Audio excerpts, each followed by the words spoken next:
Bienvenue à tous sur ce séminaire du coup que l'on a le plaisir d'organiser du coup en partenariat avec la FEAP et avec France Asso Santé. Donc je remercie de la présence, notamment Alexis Vervial. L'idée est partie du travail que vous avez conduit à plusieurs, mais je ne vais pas rentrer dans les détails puisque ça va être l'objet de la présentation ensuite. Mais le travail en fait a été un travail qui a été conduit sur les différentes formes d'engagement des personnes soignées, des personnes accompagnées dans les établissements, dans les structures. Qui rejoignent une série finalement de travaux, de questionnements qui sont y compris conduits ici au cours des mémoires par exemple ou des travaux des auditeurs en formation continue et en formation initiale de l'IFROS et notamment qui ouvre toute une série de questions au-delà du principe lui-même, mais d'effectivité en fait de cet engagement, de cette participation qui alors peuvent venir percuter des organisations en place, mais au-delà de ça, qui peuvent aussi venir percuter des règles de droit, d'où l'intervention de Guillaume Rousset juste après, et des choses toutes bêtes, hein, par exemple sur le statut que l'on confère à ces personnes-là, le statut juridique, est-ce que c'est des personnes, des bénévoles, est-ce que c'est des professionnels, si c'est des professionnels, quel type de contrat, de la vacation, du salariat plus institué, et avec à chaque fois des questions de principe et aussi de possibilités qui sont derrière ces statuts. Et c'est pour ça que la seule question du principe ne suffit pas en fait et ne suffit pas à traiter tous les cas de figure.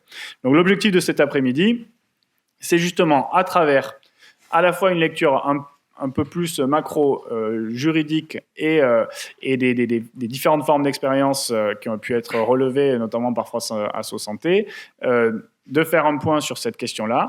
Et en deuxième partie, grâce à des intervenants adhérents de la délégation régionale de la FEAP, donc Auvergne-Rhône-Alpes, de pouvoir partager deux exemples, deux réflexions un peu distinctes sur cette question de l'engagement, sur deux formes d'engagement spécifiques des personnes concernées.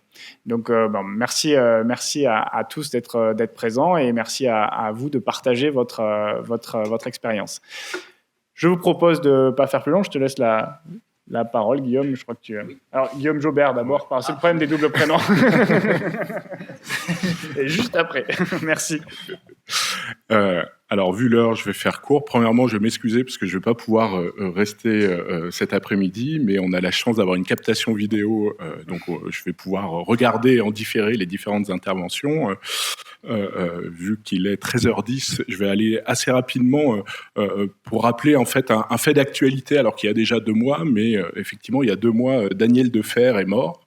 Daniel Defer, c'est en fait un des fondateurs de AIDS, qui était accessoirement le compagnon d'un intellectuel qui était Michel Foucault, qui est mort du sida au début des années 80, et qui est en fait un promoteur de l'engagement des patients, à la fois sur les politiques publiques de santé, et ensuite des patients en tant que malades, c'est-à-dire qu'il a milité pour qu'on puisse prendre en compte l'expérience et la subjectivité des patients dans à la fois leur prise en charge et à la fois le développement de ces politiques de santé.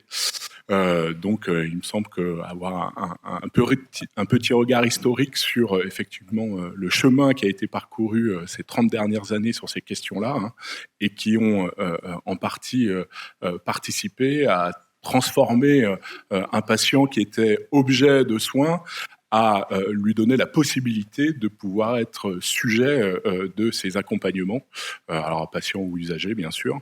Donc il me semble que le chemin a été en partie parcouru, bien qu'il reste toujours tout un certain nombre d'améliorations et d'imagination à avoir sur ce sujet-là. Et je passe maintenant la parole à l'autre Guillaume, si je puis dire. Avec un petit point de détail un peu pratique. L'idée, c'est que Guillaume Rousset va faire un point sur les aspects juridiques. Ensuite, on enchaînera directement avec la présentation par Alexis Vervial des différentes formes d'engagement. Et on laissera un temps conséquent d'échange de questions, puisque c'est compliqué de cloisonner les temps juridiques et les temps d'effectivité de ce droit. Donc, on aura bien un temps d'échange très conséquent à la suite des deux présentations. Merci. Merci Jean-Baptiste, merci à tous. Bonjour à tous. Effectivement, il me faut ici assez rapidement présenter le contexte juridique de ces formes d'engagement. Donc des personnes accompagnées, des personnes soignées. Je vous prie de m'excuser par avance, je vais probablement faire des raccourcis en utilisant le terme de patient, d'usager. N'y voyez pas un quelconque sens de fond, même si je suis très attaché au fond que peut représenter, que peut porter la forme. Ici, ce sera peut-être par commodité, par rapidité ou par lapsus, hein, même si j'ai bien conscience de l'importance des mots de manière générale et en particulier en droit.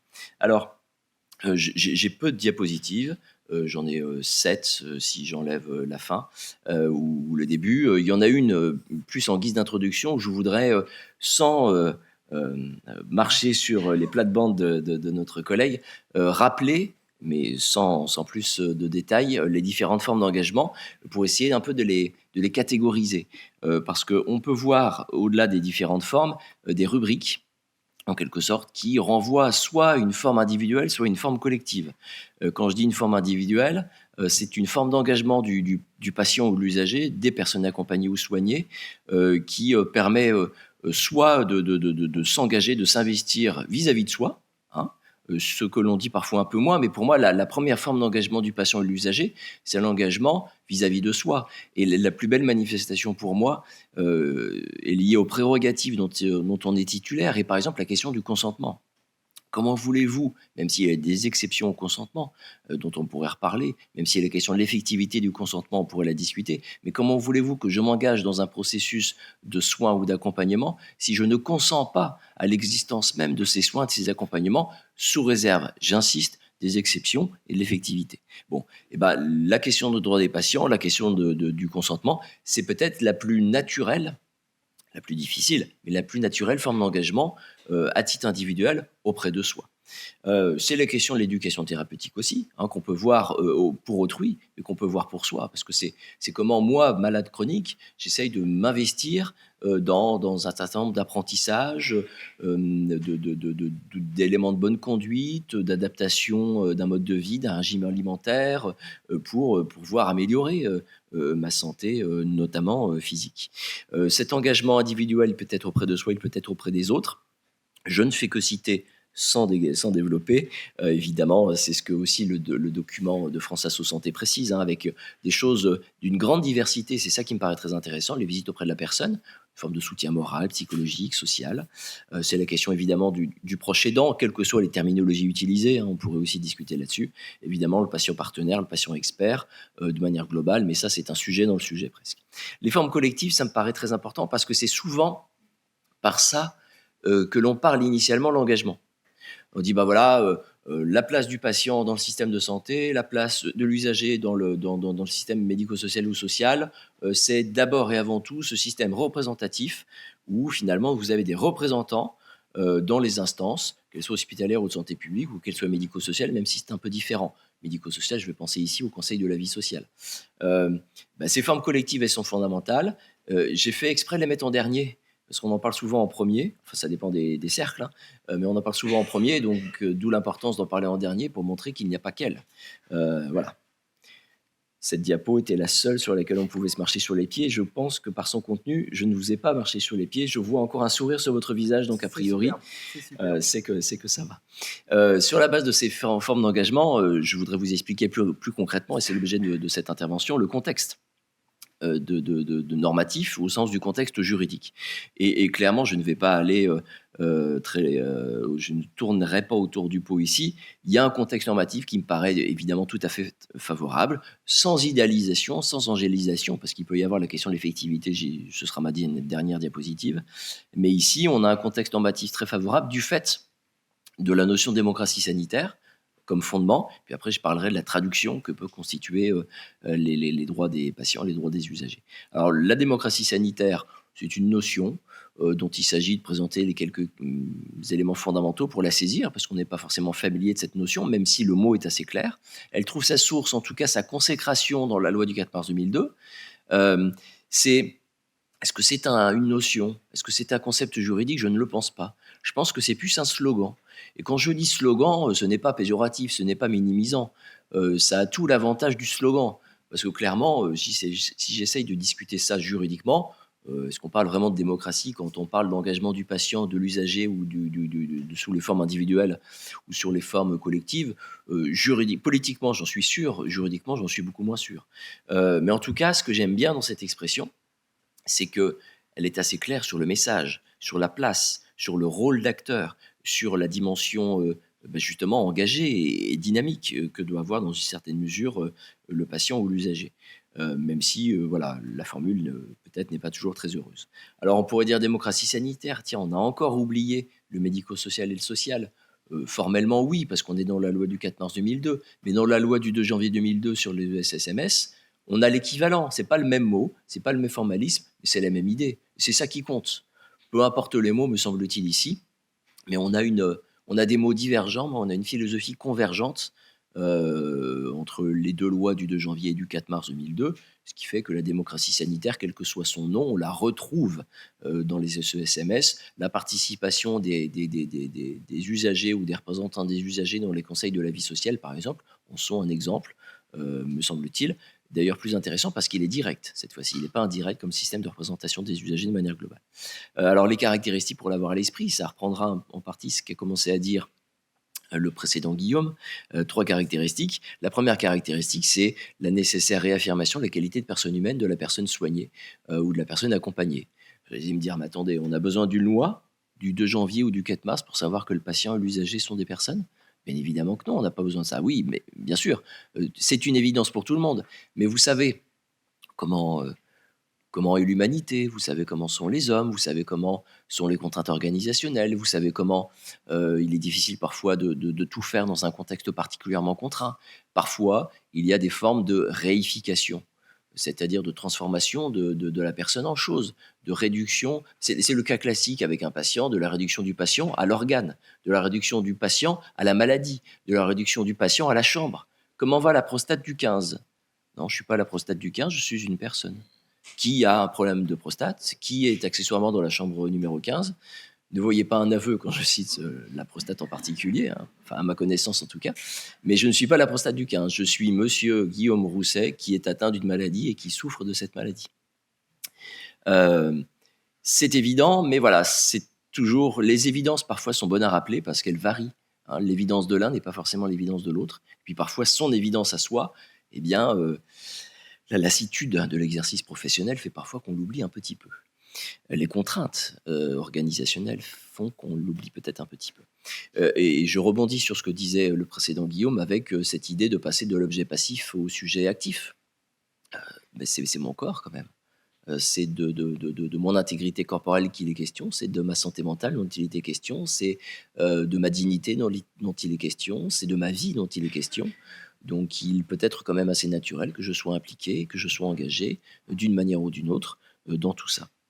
Mais pour autant, on n'est pas dans un système consumériste. J'ai des droits, mais j'ai aussi des responsabilités. C'est parce que j'ai des droits que vous avez des responsabilités. C'est parce que vous avez des droits que j'ai des responsabilités. Il y a un équilibre. Sinon on est dans un système unilatéral, consumériste, qui ne me paraît pas être le meilleur pour développer un système de santé à peu près stable. Alors, ça, c'est le fondement. Comment ça se traduit? Ça se traduit avec les droits des patients, les droits des usagers. Hein. Alors, on retrouve la dichotomie individuel-collectif. Alors là, je vous ai fait un inventaire à l'après-vert des différents droits. Je fais exprès de commencer par l'accès aux soins, parce que comment voulez-vous que la question de l'information, du consentement, de la dignité, du secret se pose si je n'ai pas accès aux soins? Tout le reste, ce sont les modalités d'exercice du soin. Quand je dis modalité, ça ne veut pas dire que ce n'est pas important. C'est fondamental. Mais s'il n'y a pas d'accès aux soins, il n'y a pas de soins. Et s'il n'y a pas de soins, la question de l'information, du consentement, de la dignité, du secret, etc., ne se pose pas. Donc c'est le droit fondamental, le droit préalable, le droit clé, le droit dont tous les autres découlent, me semble-t-il. L'information et le consentement, j'insisterai que sur ces deux-là, je n'insisterai pas trop sur les autres, si ce n'est un mot ou deux. Le consentement, j'ai déjà présenté l'élément clé que ça constitue, sous réserve des exceptions, mais l'information, c'est fondamental, parce que comment voulez-vous que je consente à quelque chose si je ne suis pas préalablement informé à ce quelque chose. Vous allez me demander, vous êtes d'accord pour tel acte, tel accompagnement, telle opération, que sais-je encore? Je vais vous dire, écoutez, moi je ne connais pas, hein. Bon, écoutez, c'est vous le médecin, c'est vous l'éduc. Si vous pensez que c'est bon pour moi, allez-y, on y va. Non, j'ai besoin, pour pouvoir consentir, d'être éclairé. C'est le consentement éclairé. Et l'éclairage, si je puis dire, se fonde sur l'information préalable qui doit être claire, loyale, adaptée, appropriée à ma situation. On n'informe pas tout le monde de la même manière. Il y a un sens de la pédagogie qui doit se retrouver. La dignité, c'est évidemment fondamental. Le secret professionnel, j'ai pas dit secret médical, hein. J'ai dit le secret professionnel. Le secret professionnel concerne une grande variété de professions. Quand je dis secret médical, on a un peu l'impression que seuls certains sont concernés, alors que tous le sont.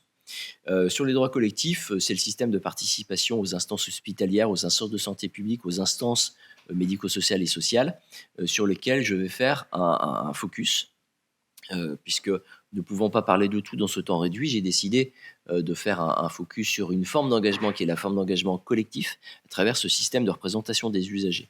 Alors, qui est peut-être plus développé encore dans le sanitaire que dans le médico-social, mais j'aurais pu faire le focus sur le médico-social, bien évidemment. Ce qui me paraît intéressant ici, sans se perdre dans la technique, c'est de se fonder sur l'évolution de l'encadrement normatif. C'est-à-dire qu'en fait, on a procédé par touche, par étape, petit à petit, pas à pas. On a commencé en 91, montrant bien qu'on a commencé avant 2002 et qu'on n'a pas attendu 2002 pour imaginer les questions de la représentation collective. Mais on a commencé de manière modeste. Des représentants des usagers, des représentants des familles d'ailleurs, des patients d'unités de soins de longue durée au conseil d'administration d'un hôpital public. C'est hyper spécifique, c'est hyper pointu, c'est hyper limité. Bon. Alors, après, on a aussi prévu dans les instances externes, au sens de santé publique, des représentants des usagers dans ce qui existe à l'époque, les comités régionaux d'organisation sanitaire et sociale. Organes relatifs à la planification. Et vous voyez que c'est un petit représentant des usagers par-ci, un petit représentant des usagers par-là, c'est modeste. Et quand je dis modeste, ce n'est pas une critique, c'est la politique des petits pas. Alors on pourrait dire, mais c'est frileux, ça manque d'ambition, il faut tout de suite développer la représentation des usagers de manière générale, ou au contraire, on peut penser que la politique des petits pas est une politique qui diplomatiquement est adaptée et qui peut-être permet de ne pas brusquer, d'habituer chacun à la place de ce nouvel acteur que constitue le représentant des usagers. Petit pas supplémentaire en 96, quand on généralise les représentants des usagers dans le conseil d'administration des établissements publics de santé. 99 sur la lutte contre les infections nosocomiales. Et puis 2002, un pas beaucoup plus important, l'agrément des associations de représentants des usagers, les conditions d'effectivité, la création d'organes dédiés qui n'existent plus aujourd'hui, mais c'était la commission de relations avec les usagers, laquelle était la prise en charge, qui est aujourd'hui l'équivalent de la commission des usagers, hein. Et puis une extension du domaine, une extension du champ de la représentation des usagers avec d'autres instances qui existaient à l'époque et plus aujourd'hui, ou qui existent toujours. Et donc, on continue petit à petit, et 2002 a été une étape fondamentale, mais n'a pas été une étape suffisante, nécessaire mais pas suffisante, puisque depuis 2002, on a multiplié les lieux de représentation. Depuis 2002, on a favorisé la création ou la transformation d'instances spécifiques à la représentation des usagers, la conférence régionale de santé et de l'autonomie dans certaines mesures, qui est rattachée à l'ARS, la transformation de la commission de relations avec les usagers en commission des usagers dont je vous parlais précédemment, la fameuse UNAS, France Asso Santé aussi, qui est quand même une instance clé comme interlocuteur direct des pouvoirs publics en matière de santé. Et puis, la question de la formation dont je reparlerai, on s'est dit, il y a un droit à la formation. En 2002, dit, non, en fait, il y a une obligation de formation. C'est-à-dire que c'est une condition d'effectivité, la représentation des usagers de manière fondamentale. On a mis en place le cahier des charges, les indemnisations. Et justement, et ce sera ma dernière diapositive, pour à peu près respecter les temps, c'est bien beau d'avoir des jolis textes dans le Code de la santé publique ou dans le Code de l'action sociale et des familles, mais il faut que ces textes soient effectifs, il faut que ces textes soient appliqués, il faut que ces textes soient respectés. C'est d'ailleurs une des missions de la CRSA ou de la CRS au niveau national, qui, à travers les rapports sur l'effectivité des droits des usagers, regarde, pointe les décalages éventuels, même si ce n'est pas toujours suivi d'effet. Il y a 3 points sur l'effectivité que je voudrais voir avec vous. Le premier, c'est la question de la compétence. Je suis représentant des usagers, je suis garagiste par ailleurs, ou je suis boulanger par ailleurs. Et je suis impliqué parce que je suis éventuellement malade chronique, ou mari d'une malade chronique. Moi, ma compétence, elle est technique, elle est super en boulangerie ou en voiture, hein, mais quand je suis membre du conseil de surveillance aujourd'hui d'un hôpital public, il y a des compétences juridiques, des compétences administratives, des compétences financières, budgétaires, des compétences techniques que je n'ai naturellement pas. Et bah, c'est juste, je suis pas incompétent, c'est juste que j'ai pas la même compétence que vous. Mais quand je suis représentant des usagers, bah, il faut que je me forme à ça. Et donc, c'est exactement ce que je vous disais précédemment sur le droit à la formation, sur l'obligation de formation, sur le cahier des charges, sur l'indemnisation, sachant que former une fois n'est pas suffisant. Il y a la question de l'actualisation. Nos réglementations, je fais exprès de dire le mot, changeant tellement, il y a une telle frénésie normative, une telle instabilité normative que c'est pas parce que j'ai été formé un jour que ça suffira, évidemment. Donc, il y a ce droit à la formation qui est fondamental et cette obligation à la formation qui est fondamentale. La question de la présence.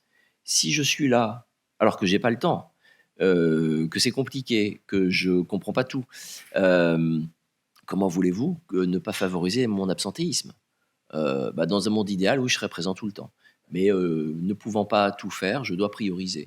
Et si je ne suis pas formé, ou si je ne suis pas à l'aise, ou si on ne fait pas la juste place que je dois avoir, eh bien, il y a le risque d'un absentéisme contre lequel on essaye de lutter par des dispositifs issus du droit de la fonction publique ou du droit du travail, avec le congé de représentation, qui n'est pas parfait, mais qui a le mérite d'exister, même s'il ne prend pas en compte toutes les situations socio-professionnelles des personnes impliquées, puisqu'il n'y a pas que des salariés de droit public ou de droit privé.